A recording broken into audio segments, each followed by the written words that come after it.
હવે આપણે ભૂતકાળ પર એક નજર કરીએ. પહેલી વખત સીમાંકન 1952માં થયું હતું, જેના પછી 1963માં સીમાંકન થયું.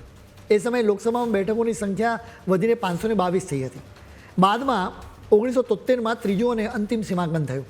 આ વખતે બેઠકોની સંખ્યા વધીને 543 કરવામાં આવી. આજ દિન સુધી એટલી જ સંખ્યા છે. 1976માં ભૂતપૂર્વ પીએમ ઇન્દિરા ગાંધીએ લોકસભાની બેઠકો માટે સીમાંકન પર પ્રતિબંધ મૂકી દીધા, જેના માટે એક ચોક્કસ કારણ જવાબદાર હતું. ઇન્દિરા ગાંધીને ડર હતો કે સીમાંકનથી તેમની પાર્ટીને નુકસાન થશે.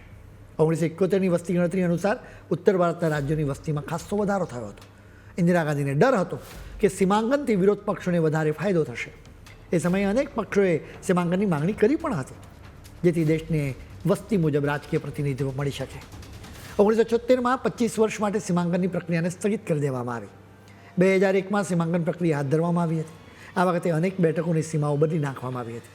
જોકે દરેક રાજ્યની બેઠકોની સંખ્યામાં કોઈ જ ફેરફાર થયો નથી. સીમાંકન હંમેશાથી રાજકીય મુદ્દો જ બની રહ્યો છે.